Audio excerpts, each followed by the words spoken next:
Bismillahirrahmanirrahim. That is a very normal and it is a very natural station for people who are entering into the way of haqq. That person who has so much doubt, he never gets that much doubt when he wants to do something wrong. When you want to go out and do something wrong with your friends or by yourself, you're not going to have 1,000 voices saying to you, are you sure you're doing something right or wrong? This is bidat. This is evil. This will lead you to nothing. Everyone enters into the way of nafs with full yaqeen, with full certainty. Not just to do wrong things, but to have arrogance with full certainty. They never question their arrogance. Knowing that, understanding and accepting and believing that they are right without question, which is also coming from arrogance. But now, when you have 100,000 proofs that this is the way of haqq, then you're going to find millions of shaitans in front of you trying to barricade you and to put waswasa in you. This is normal. Because this is what shaitan is going to do.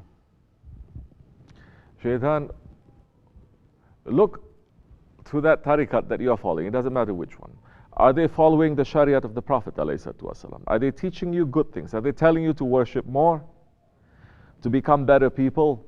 Not to become oppressors? To watch out for your ego? Yes, they are. Follow them. Shaitan will never tell you to worship more. Shaitan will never tell you to have more submission. Shaitan will never tell you to be clean. Shaitan will never tell you to do the things that the tariqat is telling you to do.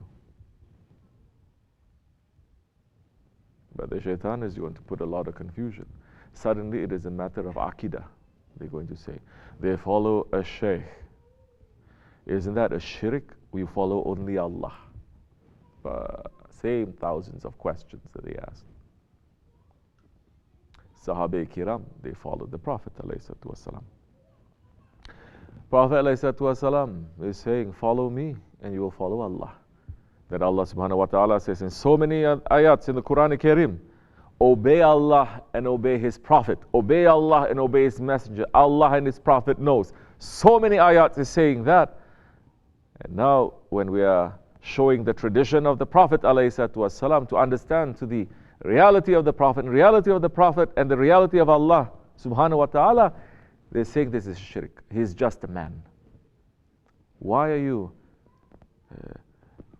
bending down to that man? Isn't he flesh and blood like you? Same way shaitan is saying, why are you bending down to that man that's made from clay? You bend down only for Allah. You will have all these questions. Shaitan is trying to trick you. It is up to you. Now, if you want to find an answer to that, just sitting down and trying to reason it out, thinking by yourself, you're not going to have too much success doing it. Because you're just having sohbat with your ego and with shaitan. And they are very tricky. Once you come up with an answer, they come through another angle. Once you say this, it comes through another angle. They are never satisfied, making you to chase your tail over and over again. What is important at this time? You really have some concerns. You really have some questions. How many times we're saying in this way? You have a question, ask. Ask. You have a concern, say.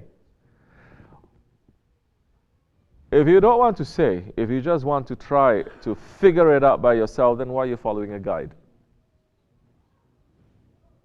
The point of a guide is he's going to show you the way you walk.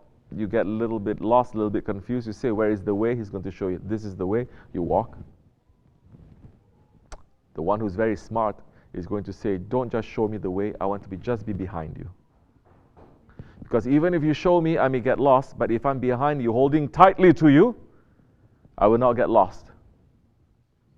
I will only get lost when I let go.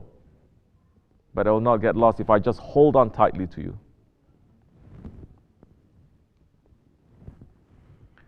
So you have questions, you ask, you say, you speak. You don't want to speak, you cannot speak to the Shaykh, you speak to others. You speak to those ones who have gone through this way before. They've walked this path before. This is not new.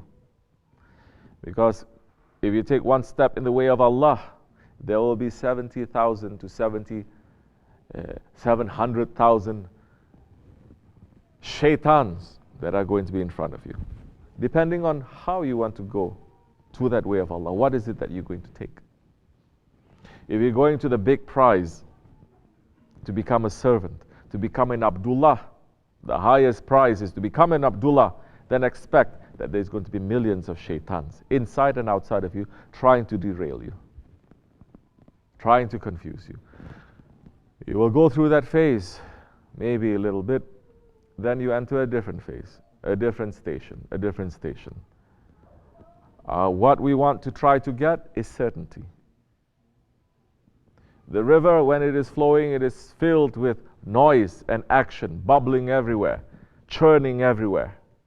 But once it reaches to the ocean, it becomes completely silent.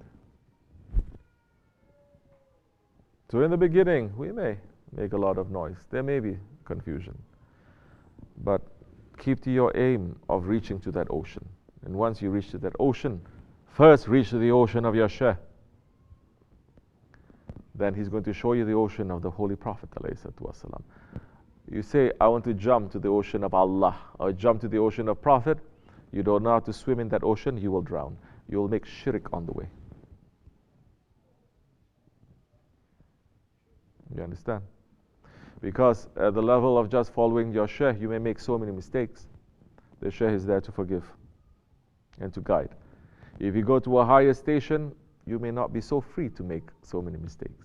You go to the highest station, you cannot even take one step that is wrong, one misstep. At the highest station, you take a wrong step, you'll fall down right away. From a higher step, you'll fall down right away. But at a lower station, you can jump up and down, you can run, nothing is going to happen to you because they say they are holding on to you still. We're not aiming at high stations. We're aiming to become useful ones to our Shaykh, to be right behind him. That way, there is safety everywhere that we go because we are following him. Do you understand? So all the other questions about why you're following a man, why you have to kiss his hand, why you cannot doubt your Shaykh, why all those kinds of questions, millions have asked those questions before. Millions of questions have been answered. It's so easy to find an answer to that. But the bottom line is that your Shaykh or not? The bottom line is, do you want a guide or you don't? And if you're just looking at yourself to guide you, how's that working out? May Allah forgive me, inshallah. Wa min Allahu tawfiq fatiha.